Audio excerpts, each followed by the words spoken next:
Life is a mystery.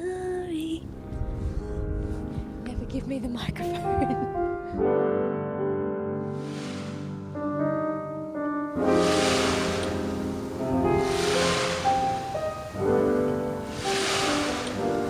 See, this is the ambience I'm trying to go for.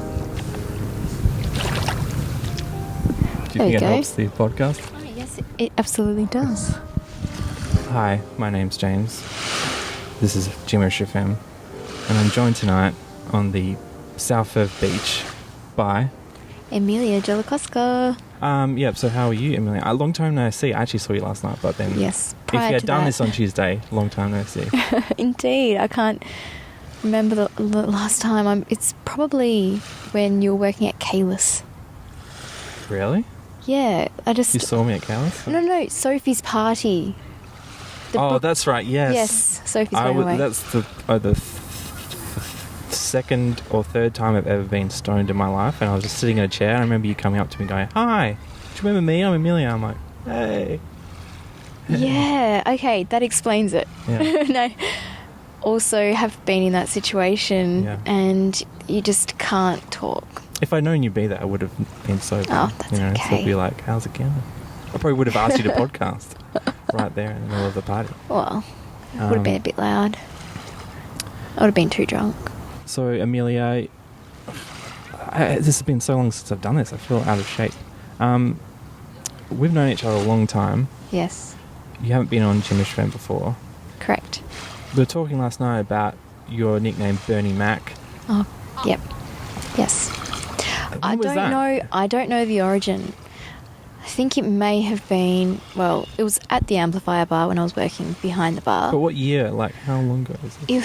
I worked there in the years between, I'd say, 2004 and 2007, which were the glory days. I worked at the door 2007, so it would have been around 2004. I was still pretty fresh behind the bar, and yeah. So it must be coming up 10 years then. Yes, it is probably. So 10-year anniversary. Yeah, it is. For context, I said we're sitting on the beach at South Perth. I'm trying to bring back my late nights on Jimmerish FM series where we go to an ambient place and talk. Even though the people at home can't see it, they can just hear the water lapping, the soft breeze flowing over the microphone. So chilled. Yeah. Got a seagull right in front of us. Hi, seagull. Hello. You can see the lights of the city reflecting off the water. The council house is changing colours. Do you reckon that will get old at some point? People will just like, come on. Never. No. I remember coming here for the fireworks a few years ago, and there was the Ferris wheel. Do you remember that? Oh, yeah. It's just so picturesque. Mm-hmm. I think anything that adds to it is good, generally. Mm-hmm. I don't think people care enough, though. Unless it's an eyesore. The bell tower doesn't really do anything for us, whereas... Can you even see it? Oh, there it is. Yeah. It's just lost amongst the cranes. Yeah. Remember they said it was going to be like as tall as the AMP tower? I was like, well, that could be cool. Yeah, it would have been a bit Shanghai, though. Yeah. To you been to Shanghai? No, I haven't. I've seen Would you like a to lot go? of imagery. Yes, I would, actually. Be interesting to be a part, to experience that culture. Yeah. Which is apparently very, I guess, what's the word? Very old world meets new world. Get to see total polar opposites of living, luxury and poverty. Oh, yeah. I went to, just a few months ago, went to Singapore for a weekend, and we took the boat over to Indonesia. Like, going to Indonesia for Singapore was like kind of going to Right Nest. Oh. And just went there for lunch, and you go from like ultra first world Singapore to like the third world, because it's the island we went to is not like, I guess Bali is where it's very targeted tourists. It was just a regular Indonesian island, I guess. And that was pretty crazy contrast. I don't think I've ever seen that sort of contrast before. You do see it in Bali as well. I remember, getting a manicure and pedicure, and the girls just asking me, at the same time, doing my nails, and they were asking me all these questions like, what food do you eat? do you drive a car? Like, all these really strange questions. And I was like, what do you do? Where do you go out for fun? How do you meet boys? And they said, oh, no, we don't go to clubs like you go to. Oh, that's what you asked them? Yeah. Okay. I was quite interested. Well, they were interested in my lifestyle and quite surprised.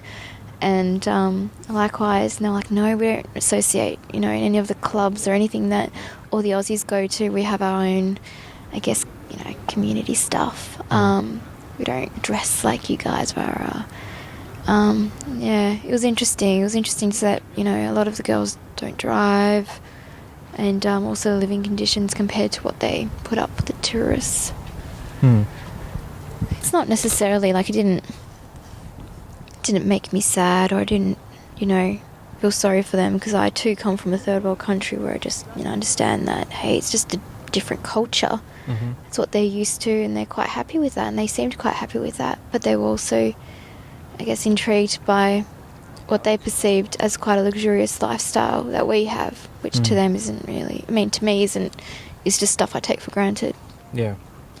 I guess it comes, as long as your country is, in peace, so to speak, you just know what you know. There's not, you just sort of accept it.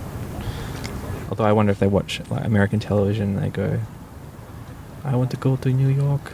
Yeah, they do.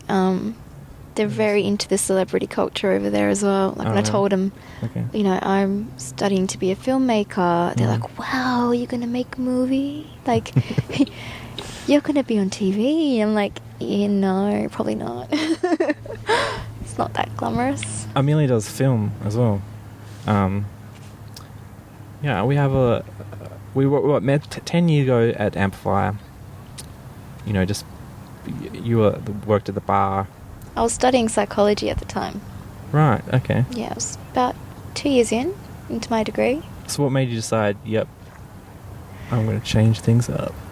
Oh, well, I think it was mostly the maths. It was also, there's a lot of maths. There was a realisation that I really love studying this, but as a career, it's all part of the location, yeah. The ferry's shifting. Yeah, I loved studying it, but I couldn't do that day in, day out, every night, to be a registered psychologist. To get your master's, it's, about 6 years. Never mind thinking about your PhD on top of that.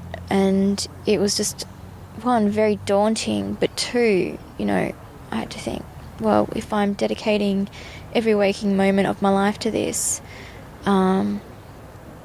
is this really what I want to do? And I knew that it wasn't creative enough and that I would have gone crazy myself had I not had an outlet. So I had to explore other options while I was still young, and I took a year off, did things like work in the finance industry to find myself, and eventually I ended up finance industry, was that working in a bank? Well, I worked at Keystart Home Loans. Oh, right.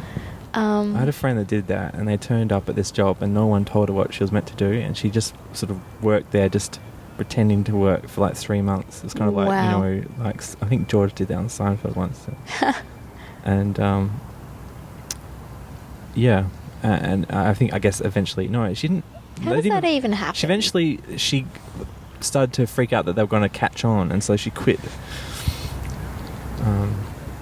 I guess that day the person who was meant to train her wasn't there, and people forgot about it, and I guess her job was so sort of hands off that it's too funny. Yeah. So how'd you like finance? A bit soul destroying. There was things I definitely approving took. loans and rejecting people's dreams. Yeah, not quite. It was I guess learning about how loans, repayments and approvals, and I was in post-approval, so everything that happened after that approval process, like settlement, I was working on all that, which is essentially quite boring, but I was still working at Amplifier on the weekends, which... Oh, right. Just for fun? Or do you still need the money? No, I just did it for fun. Oh, wow. Okay. Which is a bit insane, really. But I loved it. At the time, it was like home away from home, and very, I don't know, all my friends were there, so just pitched in behind the bar and worked and had a ball. And that's why, really. It's very different now. I went back there for a gig last month, and aside from the age gap, there's a very different dynamic amongst the young people, and it's just not the same. I remember knowing everyone there. Yeah, I'm sure a lot of people can relate. Do people come at you go, I remember when you worked, like, people you don't remember going, oh my god, I know you worked at the bar in Amphire? No, not really. I change my look quite often. Oh, this is true. Yes, it's true. I did not recognise you last night. A lot of people don't, which is kind of cool. You slip through the cracks, and yeah. So that helps. I was, very... I had long black hair down to my waist at one point, and then, short boy hair, which was peroxide blonde, the next year. And I love the long brown hair. Thank you. I remember I have two distinct images of you in my mind. One was, I think it was maybe New Year's Eve one year, and it was like that time where my friend was just about to hook, line and sinker this girl, so I was his wingman. I was just sort of sitting there and just waiting for him to invite this girl home so I could go home myself. And you were sort of standing there, the light was coming in, you had like an LBD, and you had long black hair, and I was like, it's an LBD. Little black dress. Oh yes, yes, I know exactly. Oh god. And you look kind of sort of Audrey Hepburnish, and I was like, oh, that's quite nice. And the other one, I had this weird memory of you. I don't even know where it comes from. Of you holding something that you were so excited about, like someone had given you a present, and you were shaking, going, "Oh my god, this is so awesome!" Was it a gin and tonic? Maybe. No, that might have been when someone had bought me a pair of vintage gloves, and they were like maroon velvet with leopard print. And they brought it to the amplifier? Yes. Oh wow, okay. It was a present, and I was very surprised and flattered. And loved them, and I still have them, actually. Do you wear them out every now and then?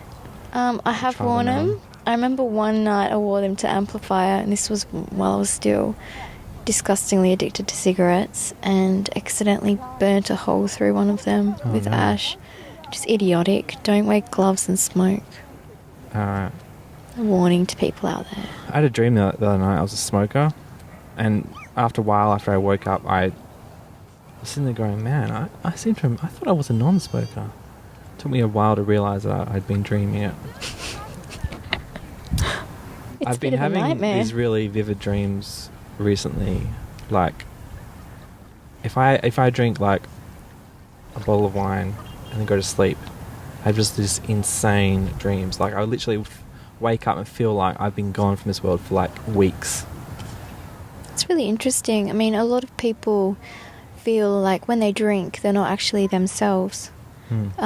So, when you fall asleep drunk, you experience a very different type of consciousness. I mean, you do anyway while you're dreaming, but you're just compounding that by drinking as well. So you're just on a completely different stream, and that's why you have a kind of really messed up dreams. I got really spooked the other night because I very rarely have dreams where I recognise the people in them, but I did have this one dream where I recognised this girl, and someone I used to work with like 5 years ago, haven't seen since then. Woke up and was like, oh, she was in the dream. That was random. But then 2 hours later, I went to this event, and guess who was there?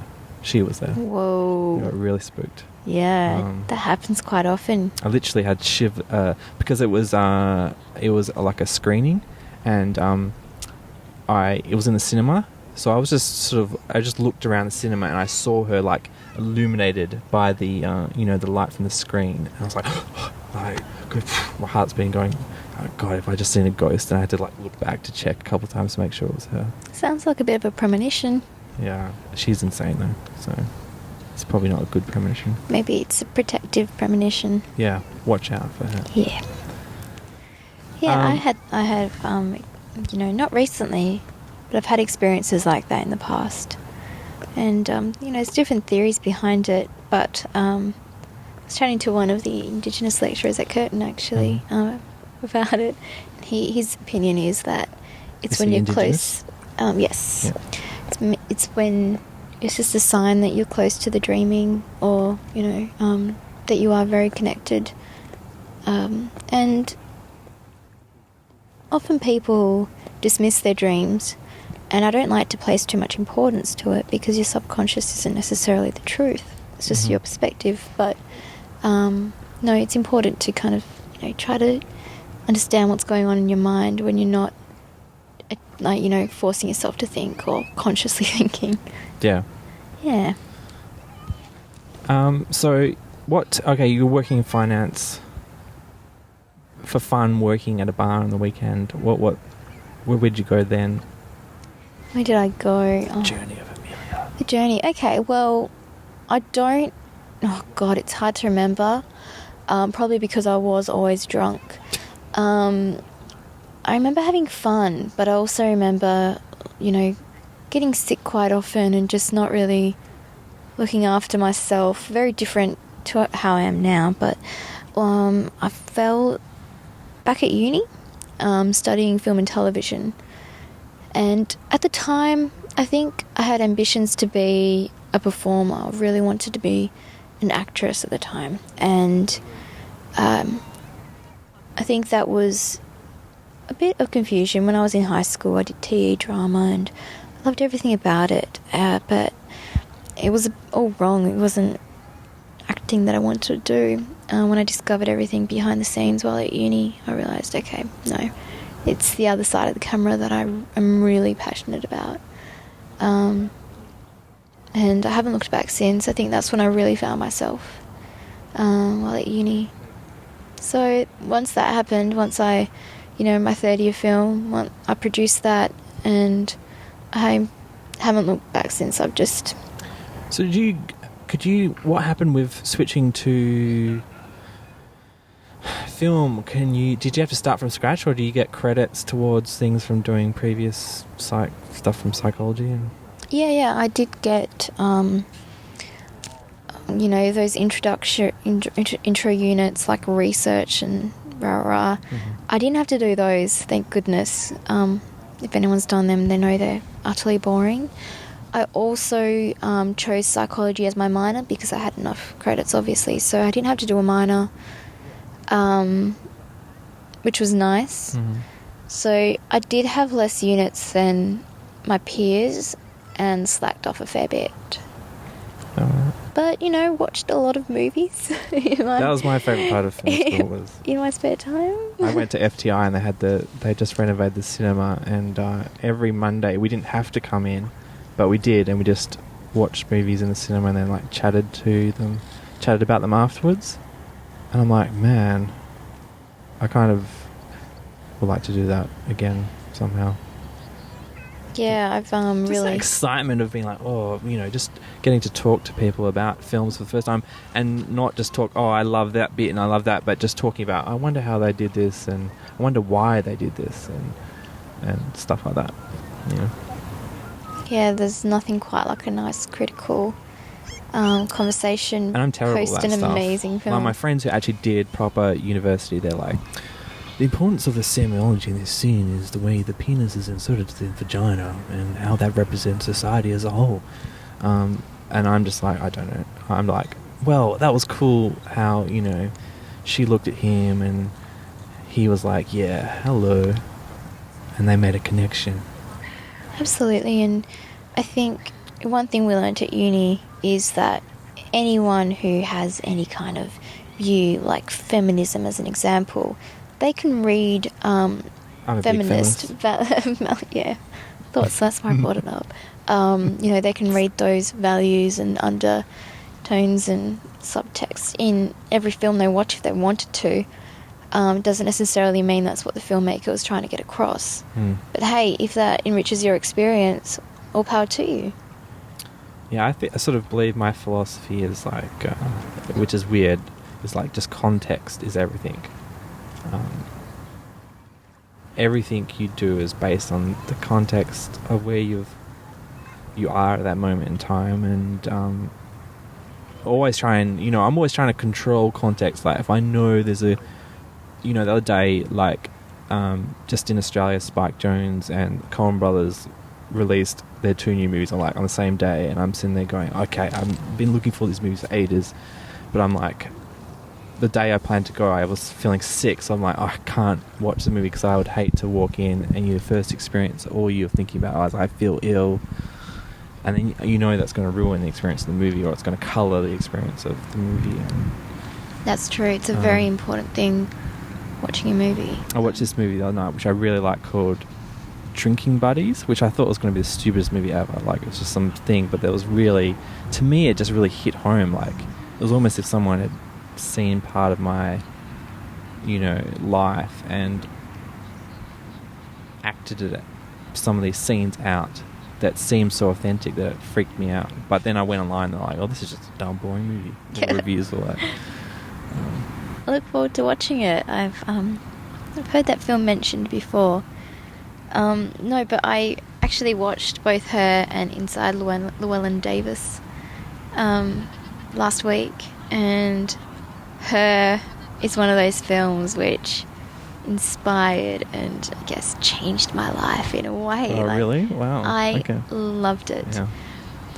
Inside Llewellyn Davis, not so much. I appreciated it and got it, and it was successful in the sense that it really did make me feel something, but it wasn't a pleasant feeling that I was left with, which is probably why. It is about a person struggling to be creative for a living, and it is really depressing. Yeah.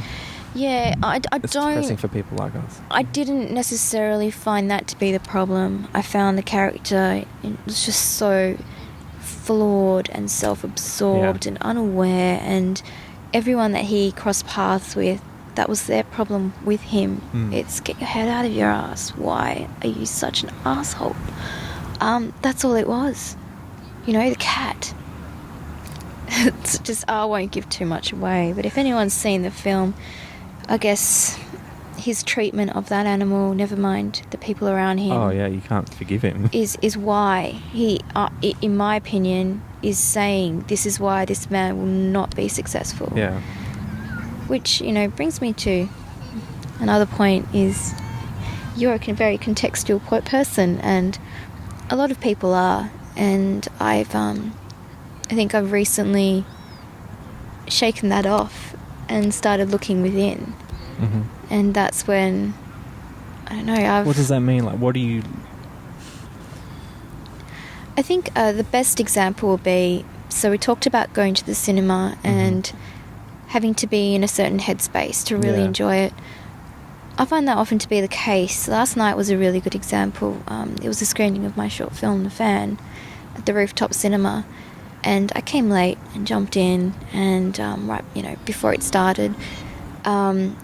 And there was the control freak side of me, which was like, people stop moving, like the elevators were going off, and that was really annoying me. And I just thought, I just want people to watch this without these distractions.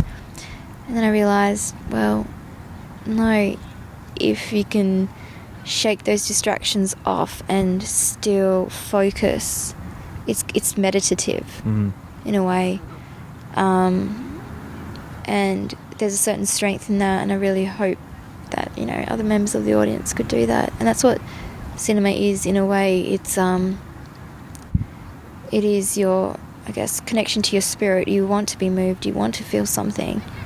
And it is, to myself, and I know a lot of my friends, a meditative experience. And doing meditation as well, you find yourself quite distracted, flies, mosquitoes, other people breathing or snoring. You just have to shut them off and really worry about your journey. Because it was part of the Bohemia Festival, I went. That's why we saw each other last night. Yep. And I was sitting next to a very bohemian man who... what does bohemian even mean? Does he have a beard? Did he have long hair? No, but he smelled? had an interesting smell to him, which Okay. distracted me from the movie. But That's difficult. it's funny that the rooftop cinema that it's at, you're sort of staring at the cinema like we are at the screen. There's a city backdrop that was very distracting. I found myself, if it was a movie that, there was like one movie that was kind of a bit depressing, so I sort of drifted off staring at. There was a guy climbing down the City Park skyscraper, like abseiling down at night with his very distracting. headlamp, and I was sitting there going, I wonder if this is a stunt or is it a window cleaner or something.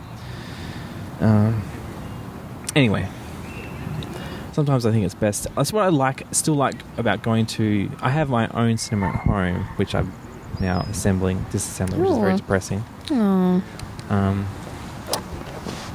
Turmoil in my life, but there's something very cool, I guess, still about going to cinema, and hopefully people don't ruin it with their stupid phones and stuff. But you're locked in the cinema. You can't. At least for me, I don't pull out my phone because I don't want to like distract the people around. I honestly think, and I've been guilty of this in the past, but I was a dickhead, and anyone that does that is a dickhead. Don't do it. Yeah. Sorry. And you sort of, if you do need to go to the toilet, you sort of put it off and you just focus on the movie, and you do absorb it a bit more. Then sometimes when I'm home, I'm checking. If I get the slightest bit bored, I'll check my phone, and then I have to rewind back because I wasn't paying attention. Yeah. And or you have to go to the toilet, or you're like, oh, I'll get a drink or a snack. You just know you can pause it. Yeah, which does change the experience. There's still something very magical about going to the cinema. I hope I never grow out of that. Yeah, I should go more. I have like 2 free tickets and I haven't used them yet. And I bet you one of them is expired now because I just keep putting it off. But you go for these periods where films just don't interest you at all. And then suddenly Inside Llewyn Davis and Her come out the same day, and I also saw Dallas Buyers Club, which was way better than I expected to be, because I only went because I had a free ticket. It's a horrible thing when you want to go to the cinema and there's nothing good on. It downright pisses me. That's why I wish there was... I guess it's hard, all this licensing makes it so hard, but you wish there was more cinemas that showed older movies. I think, it's difficult because you can't advertise that unless it's for educational purposes. Yeah. But there is, you probably know about this more than me, being a producer. Yeah, I wanted to, still might, but now's probably the wrong time with so many outdoor cinemas going on and Fringe and whatnot and PF. But, an underground film club where you do screen classics. My newfound passion, thanks to a good friend of mine, Damien Spitzer, is Australian cinema. I spent a good portion of last year just watching a lot of Australian movies, in the mornings before work or after work. My aim was to watch a movie a day. Well, that didn't eventuate, not when you're working every day or doing overtime and making your film on the side. So that's so heartbreaking. But, I hope I'm making up for lost time these days. Trying to watch as many films as I can. Any good discoveries you can recommend? Yes, there are quite a few. Sweetie, Jane Campion, her first film. It had such an atmosphere to it. It was so real, but not hyper real. Which is very Jane Campion. She just nailed it. Yeah. It was, I've got quite a twisted sense of humour, and I got it. Loved it. I think a lot of people enjoy that film. Peter Weir. Oh, I love Peter Weir. I haven't seen his latest film. Nor have I. It's been seen on my wish. I think it's actually just been on the Apple TV in HD, so I've been wanting to rent it. Cool. But watched a couple of amazing films from his. One, The Plumber. Oh, I have not seen The Plumber. You must watch it. It is... Have you seen the crazy one with Harrison Ford in the jungle making ice? No, I can't say I have. No. Okay, no. You should check that one. That's pretty cool. Also, The Last Wave. It's that film also struck a big chord with me. A lot of Indigenous undertones, and I'm obviously quite passionate about the traditional landowners, and it was really ahead of its time, very aware, but also just kind of just tying it in to, 80s Sydney culture, without it trying to be too much of a thing. It was very clever. Yeah, so it's those kind of things where I see a lot of filmmakers in Australia trying to make Hollywood films or films for an overseas market, which is fair enough. If it's a universal script or story, fantastic. But I think there's just so much going on, especially in WA. Find your stories here. Don't try to copy stuff that's been done before in Hollywood or America. It's got no relevance to us. And I think that's what I'm trying to do at the moment in writing is, you know what, those Americans may just be interested in stuff that's going on here. Maybe. Totally. I hope. Boomtown. Yeah. Ooh. I broke the chair. Oh, that's good. We're back. They're like $5 chairs. Back to the history. How do we even get onto the... Oh, okay, do you want to go back to your history? Yeah, there's not really much of it. Okay, well, I studied film for 3 years. I was an unemployed bum, which is probably, a really good thing to do after working a fair bit. And I started working at a cigar shop, Dublin's. Sorry, what? A cigar shop? Yes. Okay. Yeah. I was smoking cigarettes at the time. I was looking for a retail I job. didn't realise you were a smoker. I must have missed your whole smoking phase. Yeah, I was always quitting. Yeah. People don't like to smoke about me because I glare at them, so maybe I glared at you and you're like, I'm not going to smoke around him again. Yeah, I was probably always working too, mind you. Yeah, it was fun. It was a lot of fun. I learnt a lot about cigars, which, then led on to another passion of mine, which is wine. Okay. Cigars with wine? Cigars, yeah, with coffee. Do you have to... Is it kind of like a...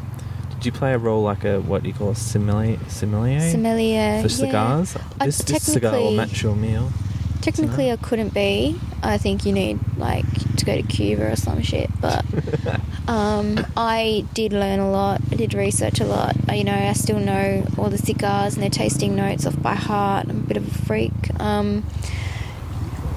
I became quite passionate about it and really enjoyed, having a smoke every now and then. Went pretty hardcore. Used to smoke those really large, Churchill style cigars, in a night. Here we go. Yeah. What you talking about? And loved it. I didn't think there was anything hotter than a hot chick with a cigar. So, but Did that help you with the lads? They're like, yo. There's a very niche market, no doubt. I probably thought so at the time. All the but ladies? All the ladies. In hindsight, does it make you more masculine, or does it accentuate your feminine aspects? I think it's a bit of both. I don't think it's about any kind of gender. It's just about attitude and if you want to make it sexual, you sure can. But it was just I don't give a fuck. I'm smoking a fucking big cigar. And it got a bit creepy though. If you're, sitting in the cigar lounge smoking a cigar, guys just automatically think about a dick in your mouth. Semiology. Yes. The penis goes in the vagina and represents society. Don't you understand? Yeah. So anyway, moved on from that about the same time I finished university. And yeah, I think I had an opportunity, towards the end of my degree to do a practical unit, like work experience on a short film called George Jones and the Giant Squid, which was produced by a friend of mine, Ella Wright. I met Ella Wright drunk in a stairwell. Like, she was drunk, and then but of course she claims she doesn't drink. But I said, she never drinks. She never drinks. No, but I caught her one. She's not a drunkard or anything. She does enjoy occasional drink. And she was very talkative that night. We talked for ages, and then I think she's never spoken to me since. Oh.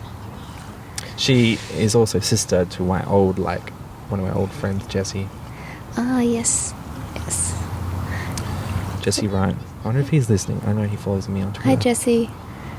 Jesse's a friend of my friend Tara Fox. Okay, who's friends with Alex McRae? Yes. Who's my childhood friend. You know, James and I have an intricate We have so many web weird of connections. social connections, yes. Good old Alex, he's moved now, hasn't he? Yeah, I haven't seen him in ages. I like his Instagram photos now and then. I do too. He takes a good photo, that guy. Did you see his Japanese videos? They're very cool. Yes, I did, and they were very cool. He's got good taste in moving image. Yeah. I don't know how many people are going to listen to this, but you should check out Emilia's film, The Fan. Become a fan of it on Facebook at facebook.com/ The Fan, I don't know. Or just Go to search the The fan Fan. short film, maybe. I saw on it last night. It was Facebook. very cool. It's like a Pixar movie that it's a bit darker than usual. Is that a spoiler to say it's dark? No, it's we've pitched it as a live action animation, Yeah. which obviously cannot Puppets? exist. Puppetry? There is puppetry. We had Tim Watts, who, if people here listening and are a fan of Perth Theatre Company, you'd know that Tim is an excellent actor, but also a puppeteer who creates his own, produces his own shows like Alvin Sputnik, Deep Sea Explorer. He's taken that around the world. It's been for like 4 or 5 years now. He's done very well for himself, so we're very lucky to have him on board as the puppeteer behind The Fan. It is a pedestal fan that comes to life, or appears to come to life. And that's really left up to the audience. Like something that keeps you cool. Yes, Those fans. a cooling device. I thought it was going to be about a guy who's a fanatic. The Fan. But Yes. I was pleasantly surprised. Yeah. The pedestal fan. Don't know if it had I had, when I was a kid, I had a blue fan. cute. And because I had to share a bedroom with my brother, and we were like in bunk beds, and I was on the upstairs and the downstairs, and I had my fan was older, but it was blue. He had the brand new, super powerful one, but it was brown, so it's like him. There's some gorgeous fans out there, doing research for this film. God, they're beautiful. And we modelled ours upon a 1920s. It's called a Verity oscillating fan. Oscillating because, of course, its head can move in all different directions like a circle. And after that, you see, watching films like The Great Gatsby, even, they had such gorgeous fans in there. I became a bit of a fan nerd. Don't you love? Do you have to research these kind of things? It's like You don't have to. It depends what you do, really. Oh yeah, I know you don't have to. You can just you go to the love op shop and pick out a fan. But I'm like, Oh, God, no.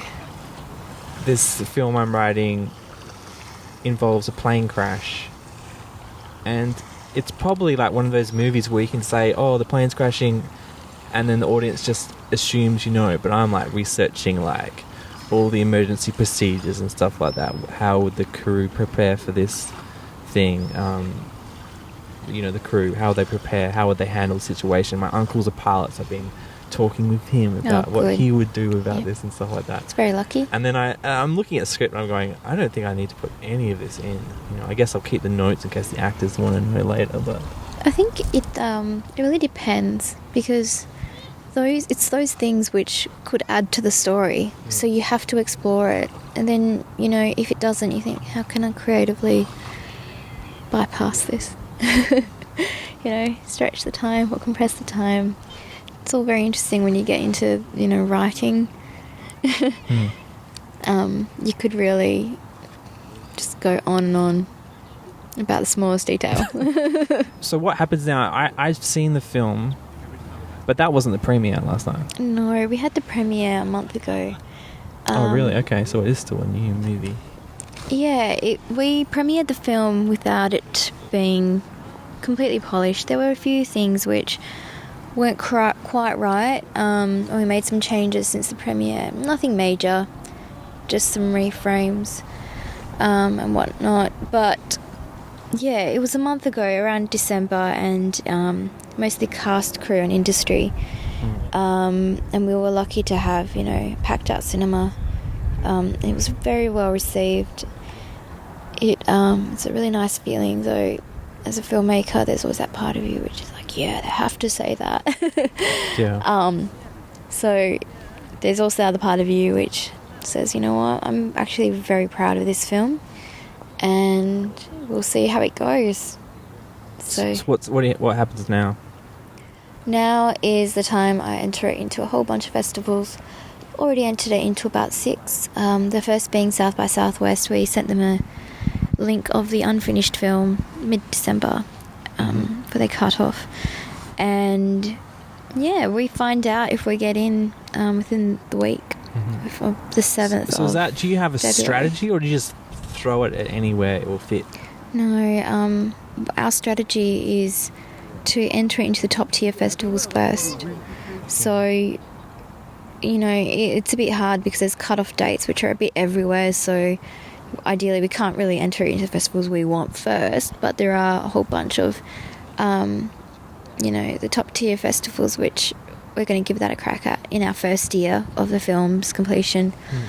And from then onwards we'll filter it down and try to enter it into festivals with cool prizes.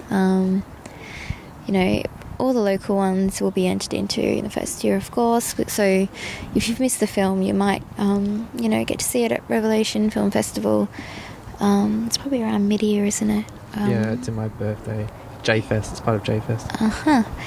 And there should be other opportunities as well. So if you hop onto the Facebook, you won't miss that if you want to check it out.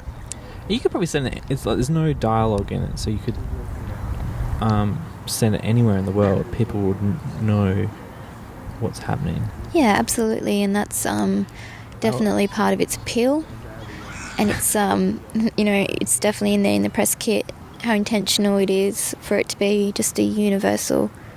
Yeah, it's a very classic story, but also very. I have unique. this theory. You'll probably disagree with me that there is no such thing as a good short film that has like people speaking in it. Like, it either has to be non-dialogue or has to be just one person speaking. Like, there was another cool film they showed last night where it was just this, the whole sort of concept was this girl, she's on a date and she's talking, and she won't let her date speak, and that seemed to work really well. And then the other films that didn't have dialogue, I'm like, that works. Like, I can't even, I sit there and go... I can see what you mean, in a way. I don't agree with that. I've seen, plenty of film. Yeah, it is. But I can definitely say some of the more powerful films I've seen, short films I've seen, have very minimal dialogue. And I think that's because there's such a short amount of time before you can actually get anyone to feel something or form an opinion on it, that the less you say, the better, because it leaves it up to the audience to fill in the gaps. Kind of like, when reading a book, they can envision it. Whereas this, you're leaving the impression of this is how this person's feeling rather than them saying it. We should be, I guess, in all films in general, but you can't really. It'd be very difficult to carry a feature film with no dialogue. I was really hoping... Did you ever watch Wall-E? I was hoping that would go the whole way through with no dialogue, but then about halfway through the movie, they're like, oh no, we'll have characters that talk now. Yeah, but it was exciting. I was like, oh my god, is this going to be this movie that there's nobody talking in it? But it's such a great film. Yeah. Well, yes, thanks Emilia for coming on. Thanks for having me. I really appreciate you giving your time to my little art project. We didn't get to the bottom of Bernie Mac. Oh, we didn't. Well, maybe you can come back sometime. Come back and talk about Bernie Mac. I still don't know where it came. I assume it was like, hey, this is my theory, okay, quickly. Yes. Someone was talking about Bernie Mac and then you're like, yes, and they thought that you answered to that. They thought you answered the call because your name was Bernie Mac. Right. Yeah, Maybe. Yep, I can see that happening. And it's such a catchy name, especially, for like a petite Macedonian girl compared to a giant I didn't get it. African-American man that people like. I was asking, catchy. like, is it because I'm funny? I don't understand. I think we have to interview other people. We should. I know I have some friends that would probably know the origin better than me. Well, thanks for getting me down to the foreshore. Yeah, did you enjoy it? Yes, it's Summer very serene. nights on the river. All the lights. I feel like you have to appreciate what purpose offer rather than complain about it. Yeah. Which goes back to your theme about finding stories. She's on the hunt. They're everywhere. Awesome. That's about Well, it. I'll talk to you later. Find out more at jimishfm.com. You can see us out. Jimmy FM, yeah.